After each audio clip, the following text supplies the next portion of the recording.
શ્રી ગણેશાય નમઃ. સૌને મારા જય શ્રી કૃષ્ણ, જય અંબે. તો મિત્રો, પ્રભુ દર્શનમાં આપનું સ્વાગત છે.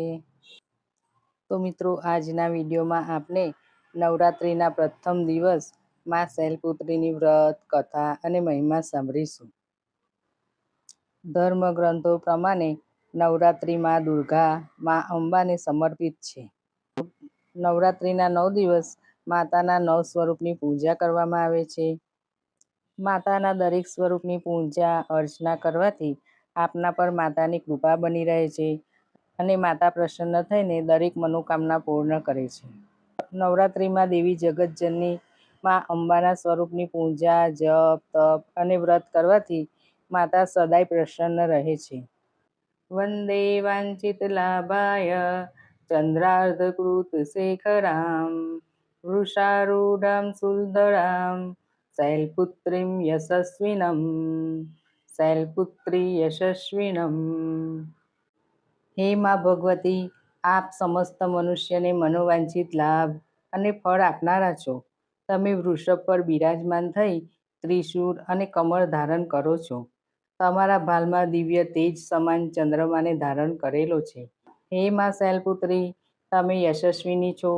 સમસ્ત જગત ભક્તોને યશ અને તમામ સુખ આપનારા છો અને ભક્તોની રક્ષા કરનારા છો.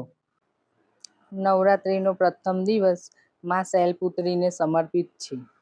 આ દિવસે શૈલપુત્રી માતાની પૂજા અર્ચના થાય છે. શૈલપુત્રી એટલે શૈલ એટલે પર્વત, જેનો અર્થ પર્વત પુત્રી થાય છે. પર્વતોના રાજા પર્વતરાજ હિમાલયના પુત્રી તરીકે માતાનો જન્મ થયો હતો. દેવી શૈલપુત્રીને પાર્વતી, સતી ભવાની, હેમવતી, હિમાલયના પુત્રી તરીકે પણ ઓળખાવાય છે. નવરાત્રિના પ્રથમ દિવસે માં શૈલપુત્રીની પૂજા થાય છે. માની સવારી નંદી છે. તેમના જમણા હાથમાં ત્રિશૂળ અને ડાબા હાથમાં કમળ છે. નવરાત્રિના પ્રથમ દિવસે માતા શૈલપુત્રીનું સ્મરણ કરી કળશ ઉપર ચોખા ચઢાવી, જળ છાંટવું, લાલ ચંદન, કંકુ અને કરેણના ફૂલ ચઢાવી બીલીપત્ર સાથે માતાની પૂજા કરવી. માતાની પૂજા કરી માતાને 16 શણગાર અર્પણ કરવા અને ગાયના ઘીમાંથી બનેલી મીઠાઈનો નૈવેદ્ય ધરાવો. પછી માતાના બીજ મંત્રનો હિ શિવાય નમઃ આ બીજ મંત્રનો 108 વાર જાપ કરવો. પછી કથા વાંચવી કે સાંભળવી અને અંતે આરતી કરવી. આ દિવસે માતાજીને ગાયનું શુદ્ધ ઘી ચઢાવવાથી આરોગ્ય સારું રહે છે, શરીર નિરોગી રહે છે અને માના આશીર્વાદ પ્રાપ્ત થાય છે. હવે સાંભળીશું કથા. પાર્વતીજી પૂર્વજન્મમાં દક્ષ પ્રજાપતિના પુત્રી તરીકે જન્મ્યા હતા. ત્યારે તેમનું નામ સતી હતું. તેમણે તપ કરીને ભગવાન શંકર સાથે લગ્ન કર્યા. આ લગ્નથી તેમના પિતા દક્ષ રાજી ન હતા. એક વખત દક્ષે મહાન યજ્ઞનું આયોજન કર્યું, પણ તેમાં શંકરજીને આમંત્રણ ન આપ્યું. બીજા બધા દેવી દેવતાઓને આમંત્રણ આપ્યું, પરંતુ સતી આમંત્રણ વિના પણ યજ્ઞમાં જવા તૈયાર હતા. આવી સ્થિતિમાં ભગવાન શિવે તેમને સમજાવ્યું, આમંત્રણ વગર યજ્ઞમાં જવું યોગ્ય નથી. પરંતુ જ્યારે સતી સંમત ન થયા ત્યારે ભગવાન શિવે તેમને જવાની મંજૂરી આપી દીધી. જ્યારે સતી પિયર ગયા ત્યારે તેમની માતાએ જ તેમનો આદર કર્યો, બાકી બીજા બધાએ તેમને વ્યંગ વચનો કહ્યા. આથી સતી ઘણા દુઃખી થયા. વધારે દુઃખ સતીને ત્યારે થયું જ્યારે ભગવાન શિવ માટે પણ ત્યાં બધાને તિરસ્કાર ભાવ હતો.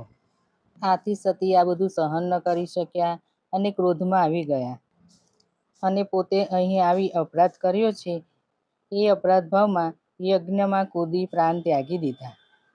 જ્યારે ભગવાન શિવને ખબર પડતા યજ્ઞમાંથી સતીનો દેહ કાઢી તાંડવ નૃત્ય કરવા લાગ્યા અને યજ્ઞનો નાશ કર્યો. ત્યાર પછી સતીનો બીજો જન્મ હિમાલયની પુત્રી તરીકે થયો, જેમને શૈલપુત્રી કહેવામાં આવે છે. સર્વમંગલ માંગલ્યે શિવે સર્વાર્થ સાધિકે શરણ્યે ત્રંબકે ગૌરી નારાયણી નમોસ્તુતે. નારાયણી નમોસ્તુતે. બોલો શ્રી શૈલપુત્રી માતાની જય.